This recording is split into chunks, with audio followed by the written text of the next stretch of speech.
사도 요한이 이 편지를 쓰는 것을 우리가 이해하려고 하면 굉장히 어렵습니다. 영적인 깊이 있는 세계에 대해서 말씀을 주시기 때문에 참 어렵습니다. 설교하기도 어렵고 또 이해하기도 참 어려운 부분이라서 고민을 많이 합니다. 이 부분을 대할 때마다 고민을 참 많이 하는데 그 가운데서도 오늘 본문은 정말 어려운 부분입니다. 어떤 부분이 어려우냐 하면 16절을 보시면 누구든지 형제가 사망에 이르지 아니하는 죄에 범하는 것을 보거든 봐라. 그리하면 사망에 이르지 아니하는 범죄자들을 위하여 그에게 생명을 주시리라. 사망에 이르는 죄가 있으니 이에 관하여 나는 부활을 하지 않노라. 모든 불의가 죄로 돼 사망에 이르지 아니하는 죄도 있도다. 그래서 이렇게 말씀을 해주시는데 저는 이 말씀을 이해하고 해석하기 전에 사도 요한의 마음을 들여다봤습니다. 얼마나 갈급한가. 여기 깊은 세계를 지금 편지를 써서 나누어 주는데 사도 요한의 마음이 굉장히 안타깝고 갈급하고 정말 그냥 영혼을 구원하고자 하는 그런 영혼에 대한 참 그야말로 욕구가 강했다 하는 것을 느끼실 것 같습니다. 어떻게 해서든지 살려보려고 하는 그런 마음, 이게 사도 요한의 마음이었다 하는 것. 그리고 이제 그런 마음을 우리가 가지고 성경을 읽으면 이해가 됩니다. 우리가 선입견이라는 게 굉장히 중요합니다. 선입견을 잘못 가지면 아무리 귀한 것이 있어도 내게 혜택이 들어오지 않습니다만은 좋은 선입견을 가지고 들으면 그것이 이해되는 폭이 굉장히 넓어집니다. 그래서 성경을 대하실 때 어떻게 대해야 되느냐. 문자에 너무 구애받지 마시고 뭘 해야 돼요? 사도 요한의 마음과 마음을 이해할 수 있는, 이 사도 요한도 사람이잖아요. 그 마음을 이해할 수 있어야 되고 또 사도 요한뿐만 아니고 예수님의 제자들의 마음, 사도 바울의 마음, 더 나아가서는 예수님의 마음, 하나님의 마음을 이해할 수 있어야 성경이 제대로 이해가 됩니다. 그 마음을 이해한다는 것은 뭐예요? 그 믿고 긍정적으로 바라보는 것이죠. 이해하고 좋은 시각으로 가지고 바라보는 그런 측면에 있을 때에 영적인 깊은 세계를 이해할 수 있지만은 그런 마음이 없이 그냥 문자적으로 글자를 읽게 되면 전혀 접근할 수가 없습니다. 그래서 이런 부분이 참 굉장히 소중한 부분인데 우리가 교회에서도 마찬가지입니다. 대화를 할 때에 정말 그냥 그 마음이 교류되는 대화들, 이런 대화들을 나누게 되면 굉장히 그 교감이 일어납니다. 마음이 움직이지고 정말 그 함께 할 수 있는 원동력을 얻게 되는데, 힘을 얻게 되는데 마음이 차단된 가운데서 서로 대화를 해봐야 별로 얻을 게 없습니다. 그 말하는 시간은 아깝지 결국 얻을 게 없이 그냥 서로에게 아픔만 던져줄 수밖에 없더라. 마음이 끊어진 상태에서 아무리 좋은 이야기를 해봐야 별로 그것이 도움이 되지 않습니다. 그래서 이 신념이 얼마나 귀중한가. 부부간에도 마음이 하나 되고 교류가 되면 웬만한 문제는 다 해결이 됩니다. 왜 이해하고 들어가니까. 그래서 대화를 하면 어려운 이야기를 해도 당신이 참 힘드는구나. 좀 못된, 예를 들면 좀 못된 이야기가 나와도 그때 뭐라고 이해를 합니까? 참 굉장히 힘드는 모양이다. 지금 마음에 고통이 있는가 보다. 저런 말까지 할 정도 되면 굉장히 아픔이 있는가 보다. 이렇게 이해하고 이야기를 들으면 굉장히 쉬워요. 근데 마음이 이 꺾인 상태에서 좋은 이야기 들어보면 그 이해하는 폭이 뭐예요? 자기가 이제 마음이 없으니까 마음이도 없는 이야기 하지 마세요. 그 속에서 자기 얘기 달리고 이렇게 아무리 접근을 해도 마음이도 없는 이야기, 자기 마음이 없으니까 상대방을 못 받아들이잖아요. 그래서 하는 표현이 뭐예요? 그런 이야기 하지 마세요. 마음에도 없는 이야기 그만두시자고요. 그래서 제가 전에도 말씀드렸지만 60평생을 살고 나서 마지막에 서로 부부간에 어느 날 갑자기 아내가 이혼하자 그래요. 남편이 아내한테도 그럴 때가 있어요. 그래서 그만 헤어지자. 아니 뭐 다 살아가지고 인생 거의 막바지에 가가지고 이혼하면 뭐하고 안 하면 뭐해요. 그런데 그때 와서 이혼하자는 거예요. 이유가 뭐냐? 전혀 마음의 교통이 없었다는 거죠. 제가 그런 것을 종종 이렇게 보고 듣고 이렇게 느낀 점이 참 많습니다. 평생 살았는데 진짜 마음이 통한 적이 없었다는 거예요. 말로는 사랑한다 그랬는데 내가 사랑한다 해봐야 뭐가 소용있어요. 저쪽에서 알아들여야지. 뭐 사랑을 받아들여야 사랑이 되지. 나만 사랑한다 그러면 저쪽에서는 좀 세상 말로 좀 하겠습니다. 웃기지 마세요. 그냥. 이렇게 받아들이면 아무 효과가 없어요. 그냥. 근데 그런 말 자꾸 하다 보면 서로가 어떤 상태가 되느냐. 마음이 굳어져 버립니다.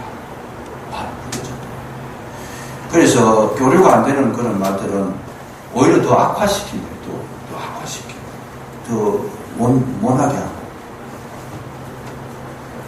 그래서 오늘 우리가 하나님의 말씀을 우리가 읽고 듣고 들을 참리 연구를 할 때는 뭐냐, 마음이 열려져야 된다는 거죠. 마음이 열려져야 된다. 이게 굉장히 중요합니다. 그래서 히브리 기자가 이런 내용에 대해서 깊이 있게 많이 썼어요. 히브리서가 성경 가운데서도 굉장히 어렵고 영성이 깊은 내용이 히브리서에 많이 담겨 있습니다. 요한 1, 3서도 마찬가지고 영성 부분이 굉장히 강한 책들입니다. 그래서 히브리서 3장 13절에 보면 이런 말씀이 있어요. 오직 오늘이라 일컫는 동안에 매일 피차 권면하여 너희 중에 누구든지 죄의 유혹으로 말미암아 강팍해 됨을 면하라. 죄의 유혹으로부터 강팍해 됨을 면하라. 그 말이 뭐냐면 죄가 우리 속에 자꾸 들어오면 결과가 어떻게 나타나느냐 하면 마음이 강팍해진다는 거죠. 마음이 강팍해진다. 마음이 강팍해진다. 그러면 여러분 참 은혜스러운 말씀을 듣고 은혜스러운 장소에 가도 마음이 전혀 와닿지 않고 감동이 안 되는 경우가 있습니다. 다른 사람은 다 감동을 받아가지고 막 눈물을 흘리고 막 굉장히 막 충만한데 본인은 마음이 땡땡하다는 거죠. 그거 정말 힘들어요, 그게. 그래서 은혜 받고 막 그냥 기뻐하고 막 감동하고 눈물 흘리고 이런 사람 보면 저 사람 왜 저럴까? 이해가 안 되니까 저 사람 왜 저럴까? 그러니까 자기 마음은 답답하죠. 이게 이제 영성이 있는 이야기를 하니까 여러분들이 좀 이해를 하시고 들어야 됩니다. 왜냐하면 이런 부분이 굉장히 중요한 부분인데 이거를 알지 못하는 사람은 이야기를 할 수가 없습니다. 그런데 굉장히 답답해요. 왜냐하면 나 은혜 받아가지고 할렐루야 그러고 난리를 치는데 자기는 마음 자체가 움직이지 않고 있어요. 꼼짝도 안 해요. 오히려 은혜 받아 하는 사람 보면 이상해. 저 사람 정신이 이상하냐, 뭐 잘못 먹었냐 이러면서. 그러면 그게 얼마나 불행한 일인지 모릅니다. 좋은 걸 봐도 좋지도 않고 기쁜 일이 생기도 별로 기쁨도 없어요. 예를 들어 육체적으로도 마찬가지죠. 육체적으로도 이 맛있는 음식을 먹었을 때 맛이 있어야 되잖아요. 정상입니다. 단 것을 먹으면 달아야 되고 짠 것을 먹으면 짜야 되는데 별 맛이 없더라. 좋은 음식을 먹어도 그렇고 이 음식이 그 음식이고 그 음식이 이 음식이고 전혀 맛을 못 느끼고 그렇다면 육체에는 뭐예요? 이 육체가 병이 되는 거예요. 사실 이미 식욕이 떨어졌다, 맛을 잃었다는 것은 육체에 심각한 병이 되는 거죠. 심각한 병이에요. 그래서 자꾸 우리는 음식을 뭐 절제하려고 그러고 안 드시려고 그러고 그래 왜 그러냐고 살 빼려고 그런다는데 전 집사람 보고 그래 집사람 살 뺀다고 그래. 왜냐면 관절이 안 좋으니까 몸무게가 많이 나가면 관절이 안 좋잖아요. 그래서 관절 때문에 예뻐 보이려고 하는 것도 있는가 모르겠어요. 안 들었다 봐서 모르겠는데 관절 때문에 이제 뭐 좀 살을 빼고 싶어서 요새 뭐 밥도 줄이고 그래서 이제 뭐 이게 참 절식을 하고 있는데 제가 그러지 많이 그랬어요. 그러지 말고 입맛 있을 때 많이 드시랍니다. 많이 드십시오. 지금 입맛 없어가지고 못 먹는 거예요. 얼마나 불행한지 몰라요. 그래서 많이 먹고 건강한데 관절이 좀 문제가 되는데 그건 또 다른 방법으로 회복을 해야 되지. 너무 안 먹고 그냥 영양식 쪽을 가지고 해서 말라가지고 그러면 그것도 문제가 더 심각하잖아요. 그래서 내가 그런 이야기까지 했어요. 너무 바짝 마른 사람보다 그래도 살좀 붙이는 게 낫다. 나이 들어가지고 너무 마르면요 불쌍히 보이잖아요. 정말 그냥 그렇잖아요.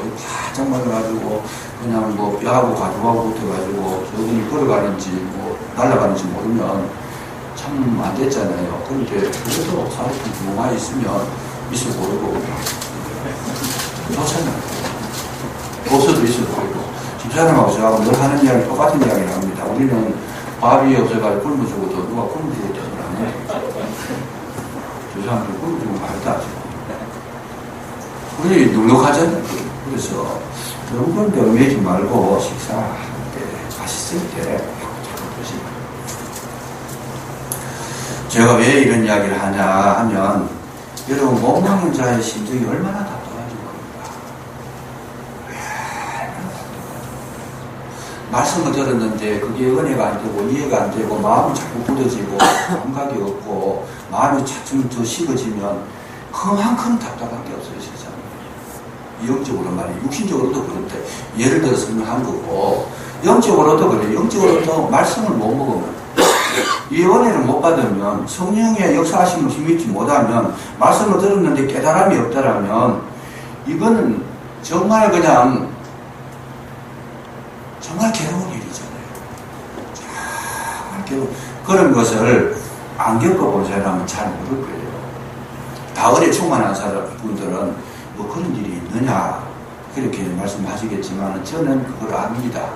하나님께서 저한테 은혜를 베푸시는데 어떤 은혜를 베푸신가 하면 저는 있는 것도 알게 하시고 없는 것도 알게 하시고 그야말로 산전수전 공중전 다 겪게 하셔서 오늘 여기 이렇게 해주셨는데 왜 하나님께서 그렇게 하셨는가 요즘 생각하니까 이해가 돼. 왜? 성도님들을 이해할 수가 없잖아요. 내가 경험하지 못하면 이런 설교도 할 수가 없어요. 제가 지난번에 과거에 교통사고를 당해가지고 나와서 이제 회복하는 가운데 또 건축하고 무리하면 안 되는데 제가 그 10월에 또 청년회, 제가 청년회장을 할 텐데 청년회장이 하면 청년회가 120명이 넘어요. 많을 때는 150명까지 가고. 그랬을 때 그 청년회를 제가 이제 리더자가 돼서 회장이 돼서 했는데 10월에 건축을 했습니다. 건축을 했는데 건축하다가 사고가 나가지고 어려움을 당하고 죽다 살았는데 그래서 이제 한 달 8일, 18일 만에 퇴원하고 난 뒤에 그 병원에서 하는 이야기가 당신은 무리하지 말아라. 무리하면 생명이 위험하다. 책도 보지 말고 운전도 하지 말고 아무것도 하지 말고 좀 편안한 세월 많이 보내라. 그러고 이제 퇴원을 했는데 3년 동안 통원 치료를 받으라 그래요. 3년 동안은 아무것도 하지 말고 병원에 왔다 갔다 치료만 받으라. 뇌가 심각하게 손상이 돼서 어렵다는 거죠. 근데 조금 이제 회복이 되고 나니까 뭐 일주일도 안 돼가지고 제가 나와보니까 괜찮은 것 같아요, 몸이. 그래서 이제 청년의 형들도 데리고 건축하다가 중단이 됐으니까 다시 건축하러 갔어요, 시골에. 열심히 가가지고 뭐 건물도 짓고 짓는데 막 그냥 벽돌도 나르고 막 그냥 그렇게 했죠. 그때 집사람은 늘 이제 그거 돼지고기 이런 거 사가 그 뭡니까 두치기라 그러나 뭐 이렇게 해가지고 한 소식 해가지고 싸다 보내 가시는 거야. 그래서 열심히 사역을 했는데 3개월 만에 제가 무너졌어요. 3개월 만에 어느 날 갑자기 일어나려고 일어나지를 못하겠어요. 그래서 땅에 누웠는데 이 땅에 누웠는데 바닥에 방에서 누웠는데 이 몸만 이래 움직여도 고개만 들어도 토하는 거예요. 그래서 꼼짝도 없이 그냥 천장만 쳐다보고 있어야 되는데 원래 뇌를 다신 그 환자들이 토하기 시작하면 생명이 끝난다 그때 의사 선생님들의 이야기가 굉장히 위험한 지경에 이르렀어요 그때는.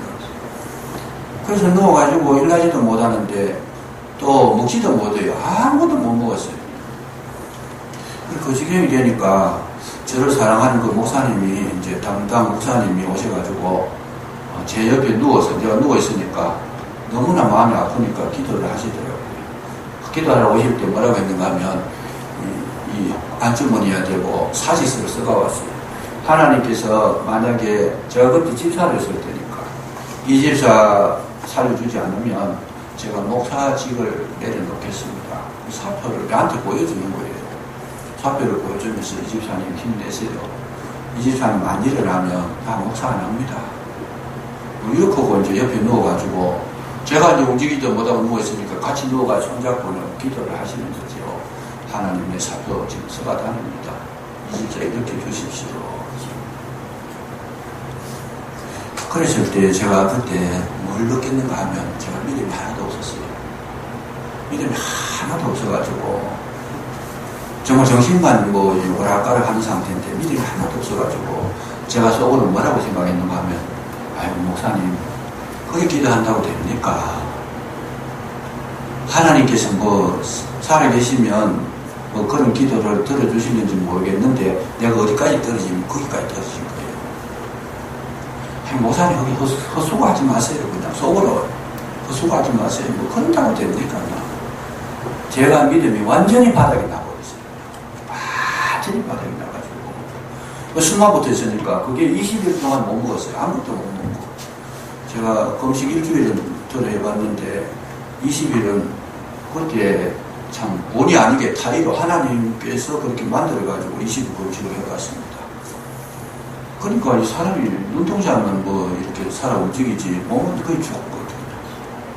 그래서 이 목이 부어가지고 이 파선이 부어가지고 목이 없어요. 그냥 이 얼굴하고 몸하고 연결되어 버렸어요. 얼마나 부었든지. 그래서 이 목사님은 간절하게 막 눈물을 흘리면서 기도하는데 제 마음이 뭐라 그런가. 아이고 뭐가 그렇게 한다고 하는데 수고하지 마세요. 그냥 이러자고 자꾸 넣는 거예요. 왜 자꾸 넣는 거예요.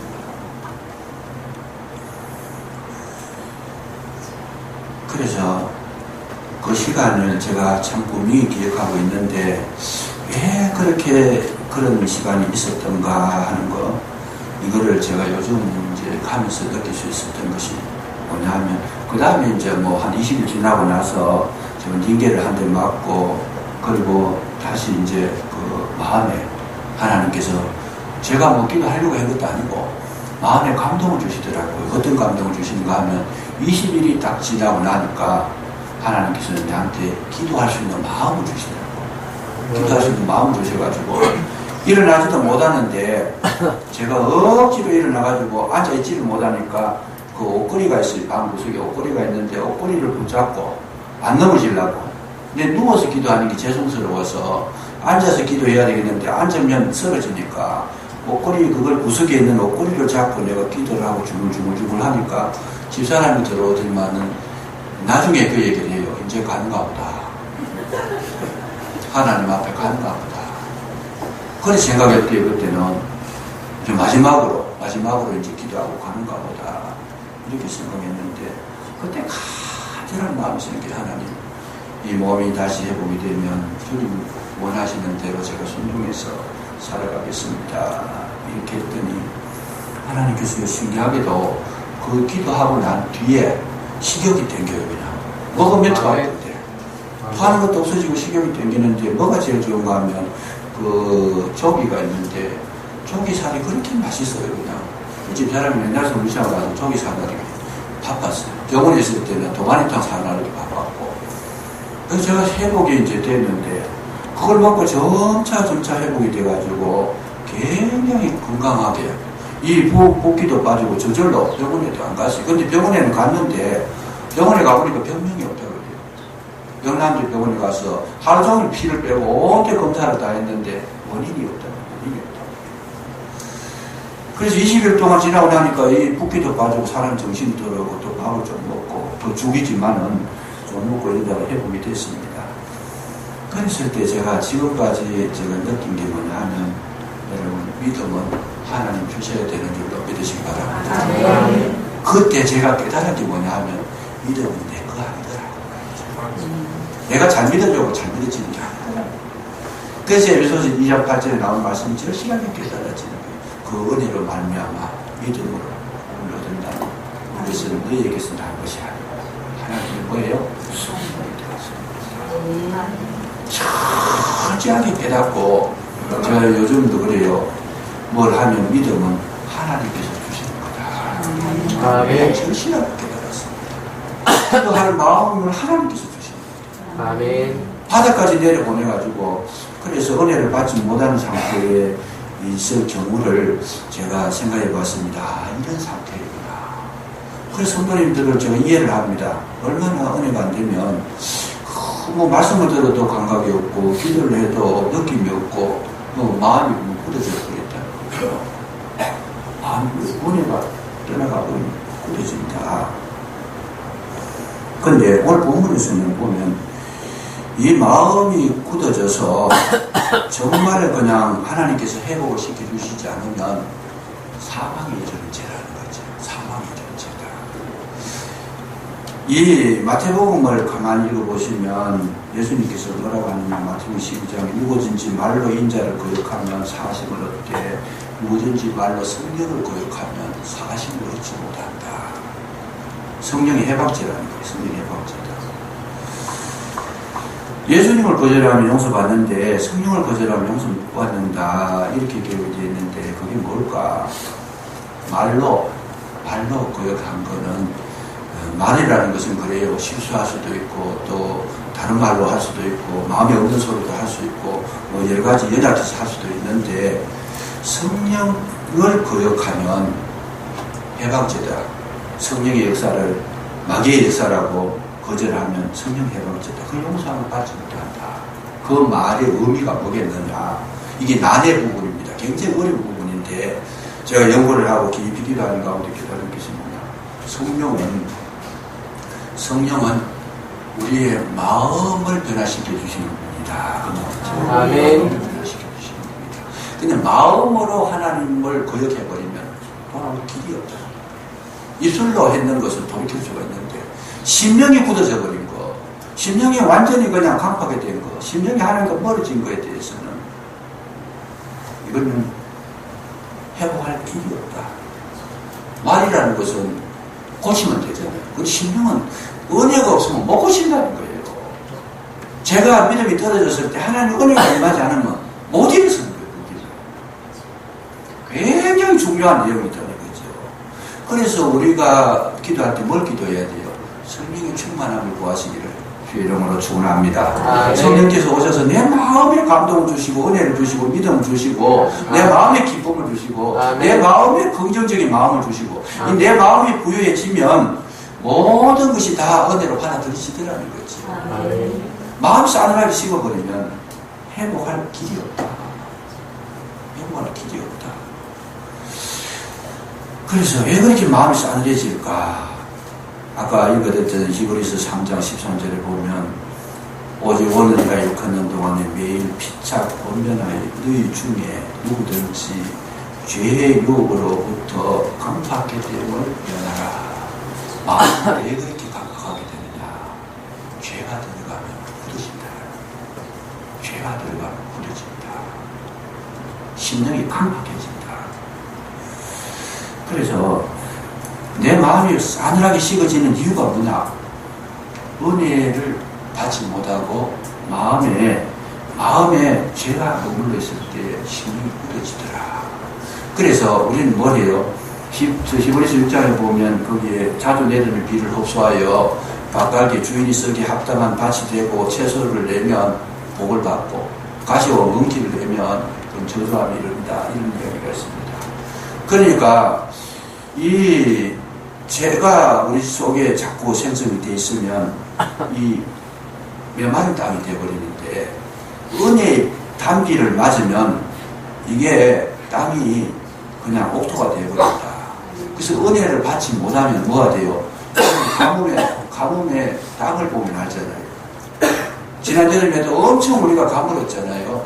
가물었을 때 이 호수가 쉽게 말하면 그 농사 지으려고 물을 저축하는 그 연못이 있는데 연못이 바짝 말라가지고 이 연못이 막 거북덩처럼 막 갈라져요. 논바닥이 막 거북덩처럼 갈라져요. 그게 고기가 막 말라서 죽어버렸잖아요. 우리 속에 하나님의 은혜의 단비가 내리지 않으면 그렇게 마음이 강팍해진다는 거죠. 마음이 강팍해진다. 그래서 자꾸 우리는 뭘 해야 되느냐. 강팍하면 거기에 복식을 뿌리면 뭐가 나와요? 씨가 튕겨버려요. 그냥. 생성이 안 되는 거죠. 그래서 심령 구조가 이게 지금 굉장히 중요한데 이 강팍하게 되는 이유를 성경은 뭐라고 설명하느냐. 죄가, 남아있는 죄가 너무 많을 때 힘들어진다. 그 죄 중에서 어떤 그 죄죠? 그냥 그 말씀을 부정적으로 받고 남을 정죄하고 판단하고 비판하고 미워하고 막 그냥 해박하고 막 그냥 자꾸 그냥 이 은혜의 말을 거절하는 이런 것들이 자꾸 들어가면 비가 내리지 못하면 은혜의 비를 맞지 못하면 이런 것들이 가로막아 버리면 마음이 깜빡해진다는 거죠. 그러면 마음이 깜빡해서 어디까지 깜빡하느냐. 성령께서 아무리 감동을 주셔도 거역해버리는 거죠. 거절해버리는 거죠. 그런 자들에 대해서는 오늘 성경에 뭐라고 이야기하느냐. 그런 자들에 대해서는 기도하지 마라. 기도하지 마라. 왜? 기도해도 소용이 없다. 왜요? 그 마음을 움직이시는 분이 하나님이신데 우리 기도로 가지고 이겨낼 수 있는 그런 것이 아니다. 인생의 주권을 하나님 가지고 계시는데 하나님께서 해결해 주시는 것인데 너희들이 기도로 되는 것이 아니고 은혜가 임해야 된다. 그런 내용인데 정말 우리에게 있어서 좀 위험한 건 뭐냐. 강팍하게 되면 면하라는 거예요. 그렇게 가지 말아라. 거기까지 가지 말아라. 예수를 부정하고 예수의 은혜를 거절하고 단비를 그냥 막아버리는 거기까지 가지 말아라. 그런 자들에 대해서는 하나님의 뜻대로 하는 것이다. 사람의 역할에 달려있는 것이 아니다. 하나님 강하게 그렇게 말씀하셨다. 그런 내용이죠. 그래서 오늘날 우리는 정말 기도를 해도 실수하고 정말 뭔가 부족해서 이런 거 채우는 기도는 하지만은 너무 그렇게 깜빡하게 대적하는 자에 대해서는 사도 바울도 뭐라고 말씀하시느냐. 그런 자들에 대해서는 기도를 하지 않는다. 오히려 그 육체를 멸해버리고 영혼을 데려간다. 최고의 방법은 그거밖에 없다는 거죠. 그래서 우리는 뭘 해야 되느냐. 기도를 하는데 하나님의 들으시는 기도가 있고 듣지 않는 기도가 있는데 이 성령의 해방죄는 하나님 듣지 않는다는 거죠. 듣지도 않는 기도를 우리 하면 소용없잖아요. 듣지도 않는 기도. 아무리 해봐도 소용없다. 사실을 얻지 못한다. 그래서 우리가 기도할 때는 거기까지 가지 않도록 기도해야 되는 거죠. 거기까지 가지 않도록. 정말 막바지까지 가지 않도록 완전히 배도하는 자리까지 들어가면 너희들의 고난을 벗어난 거다는 거지. 그건 사람의 고난을 벗어난 거고 그것은 하나님께서 하신 일이고 너희들은 해도 이미 그냥 거절당한 거니까. 기도해도 하나님의 그 주권이 역사하지 않으면 아무 유익이 없다. 그래서 이 구원은 뭐예요? 내 자신에게 달려있는 겁니다. 내 자신에게 달려있는 겁니다. 그래서 너무 우리가 하나님의 은혜를 거절해버리면 끝까지 거절해버리면 하나님께서도 결국은 그에 대해서 하나님 주권으로 넘어가 버리리라 하는 것. 이걸 성경을 가르쳐 주시는데 오늘날 지금 그 문제의 이야기들이 많이 나와요. 어떤 이야기가 나오느냐. 정말 칼빈이 말했던 그 한 번 구원은 영원 구원이냐 아니면 그 문리한주의들이 말했던 그 사람의 이 참 노력에 따라서 이 구원될 수가 있느냐 이런 문제들 더 쉽게 말씀드리면 하나님의 은혜로 구원받고 하는데 사람은 아무것도 안 해도 되는가 이런 문제 가지고 지금 굉장히 지금 심각하게 전 세계적으로 이런 문제가 대두가 되고 있습니다. 하나님께서 은혜를 베푸셨는데 사람이 아무것도 안 하고 가만히 있어도 구원이 되는가? 사람이 노력이 필요 없는가? 사람은 그냥 눈만 멀뚱멀뚱하게 또 앉아있으면 구원이 되는가? 그래서 이 종교개혁 500주년을 맞이하면서 이 문제가 심각하게 지금 토론이 되고 있습니다. 토론이 되고 있는데 어떤 분은 성령의 역사 하나님의 은혜로 하나님을 한번 무조건 선택이니까 칼빈주의 사상을 가진 분들은 구원받는다. 그리고 또 반대 측에서는 그거는 불가능하다는 거죠. 어떻게 그럴 수가 있느냐. 아니, 아무것도 안 하고 그냥 뭐 반응도 없고 그런데 그걸 구원되느냐. 아니다는 거예요. 그건 아니다. 그래서 이 두 가지 이론이 지금 팽배하게 맞서고 있습니다. 팽배하게 맞서고 있는데, 저는 그런 걸 보면서 이해를 어떻게 했느냐, 성경을 나름대로 연구해가지고 해석을 해보면 뭐냐면, 두 가지 다가 맞습니다. 두 가지 다가 맞는데, 어떻게 맞느냐. 하나님의 택한 백성은 하나님의 은혜를 주십니다. 은혜를 주셨을 때에 하나님의 택한 백성은 뭘 하게? 하나님이 택했다는 것은 사람에게 반응할 수 있는 힘을 주셨다, 그 말이에요. 응답할 수 있는 힘을 주셨다. 기도할 수 있는 힘을 주셨다. 회개할 수 있는 힘을 주셨다. 정말 하나님 앞에 돌아올 수 있는 그런 은혜를 주셨다. 그래서 이게 맞닥뜨리는 은혜라는 것이 무조건 하고 강제로 끌고 가는, 그건 은혜가 아니잖아요. 강제잖아요. 은혜라는 것이 뭐냐? 예수를 믿을 수 있는 믿음을 주셨다. 이게 은혜인 줄로 믿으시기 바랍니다. 그 은혜를 말미암아 믿음으로 구원을 얻었잖아요. 내 반응을 가지게 하시는 것이 성령의 역사다. 조명이다. 비춰주는 거다. 아멘. 성령께서 우리 마음에 기도하는 마음을 주시는 거예요, 지금. 예수 믿음을 주시는 거고, 은혜를 베풀어 주실 때에 감사할 수, 표현할 수 있도록 그렇게 성령 가르쳐 주시고 감동을 주시는 거예요. 그래서 아무리 은혜를 주시고 감동을 주셔도 나는 아니다 보고 딱 거절해버리면 그게 은혜냐? 아니다는 거죠. 저는 성경을 아무리 읽고 연구하고 제 나름대로 결론을 내린 게 서로 싸우지 말고 가지고 둘 다 맞다. 맞는데 이거를 잘 해석을 못하면요 싸움밖에 안 일어나요. 알미니안주의하고 칼빈주의하고 막 싸우는데 그럴 필요 없어요. 은혜가 뭐냐? 교회에 올라와가지고 겸손하게 말씀 듣게 하는 것도 은혜인 줄로 믿으시기 바랍니다. 아멘. 충성하는 것도 은혜인 줄로 믿으시기 바랍니다. 내가 주님 일을 열심히 감당하고 싶은 마음이 생기고 그 은혜에서 나온 거예요.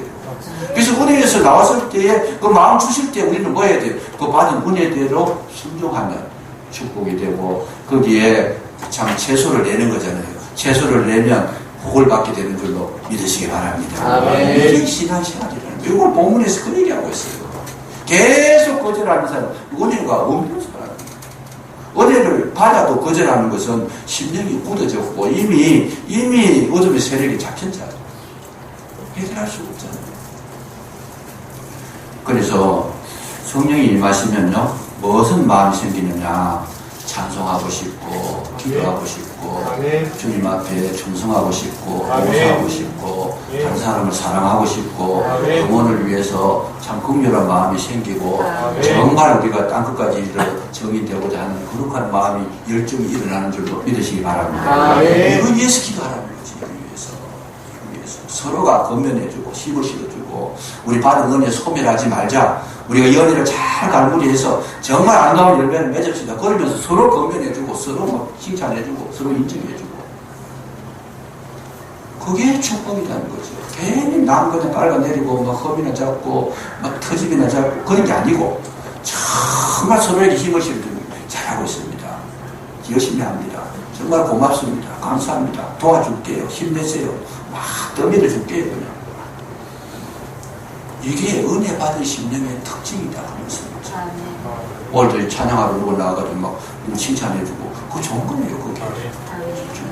칭찬하다 보면 자기도 마음이 기쁘고, 칭찬받는 사람, 모르겠어. 임성근 장로님 지금 몰라도 업대가 섞여 있어, 그러면. 기분 좋지요? 네? 잘해요. 지금 너무 잘해요. 우리 수요 팀장 모임가지고 배고플 때 맨날 빵하고 커피하고 사고 시간 남아가지고 제가 남은 처리는 제가 합니다. 집에 처리하고 있는데 얼마나 감사한지 모르겠어요. 그 서로 힘을 실어주는 거예요. 힘내세요. 앞서가는 사람 밀어주고 뒤따르는 사람 땡겨주는 거예요. 거기에 의미 있는 사람의 특징이고 거기에 반드시 뭐가 있어요. 하나님의 축복하심이 있는 줄로 믿으시기 바랍니다. 이 기도를 하나님께서 들으신다는 거예요. 그런 자의 기도를, 그런 마음을 가진 자의 기도를 들으신다. 자꾸 그걸 이루면 하나님께서 외면해버립니다. 그거 하지 말라고 그랬어요. 그런 거 하지 말라고 하지 말라고. 왜? 그런 거 자꾸 하다 보면 마음이 팍팍해져가지고 나중에 은혜도 안 되고 말씀 들어도 이해도 안 되고 성령의 역사에도 마음 움직임도 없고 깜깜하게 되어버립니다. 외임이 되어버립니다. 저는 마음에 간절히 정말 제가 마음이 많이 탑니다. 속으로. 왜냐하면 저는 여러분을 사랑하기 때문에 한 사람도 이런 자가 일어나지 않도록 늘 그 기도를 합니다. 우리 교회에 등록되신 분들 가운데 한 사람도 낙오되지 않도록 제 기도가 늘 그 기도입니다. 한 사람도 이단에 넘어간 사람이 없잖아요. 지금 너무 감사하고 한 사람도 낙오되지 않도록 이것이 제 마음속에 어떨 때는요 정말 좀 이렇게 엇길로 가는 분이 보인다 싶으면요 속이 타는 거예요. 그냥 근데 그런 분들한테 다이렉트로 이야기를 못해요. 또 해가 될까 못하는데 정말 마음으로는 그 기도를 끊임없이 하고 있습니다. 하나님 한 영혼도 탈락되지 않도록 우리가 실수할 수도 있고 넘어질 수도 있지만 그러나 그걸로 끝나는 것이고 그런 자들을 위해서 이제 기도해야죠. 저는 얘기를 보면 보니까 기도할 수 있도록 기도하고 싶은데 정말 거기까지 안 가도록 마지막 막바지까지 안 내려가도록 하나님이 은혜를 주셔가지고 다시 세워주십시오. 아멘. 이것이 저와 여러분 서로가 해야 될 기도의 제목이다. 다른 사람의 약점을 보면 흠잡는 게 아니고 뭐예요? 도와주든지 덮어주든지 두 가지는 다 그렇게 해주면 힘을 얻게 되고 또 가르쳐주면 감사를 받고 그런 걸 내가 몰라서 그랬습니다. 그것도 간단하고 그리고 부족이 보이면 참 저 지금 못 보고 있으니까 하나님 눈을 열어주십시오. 믿음이 없는 사람 보면 믿음을 주셔야 되겠는데 하나님 어쨌든 살려주시기를 원합니다.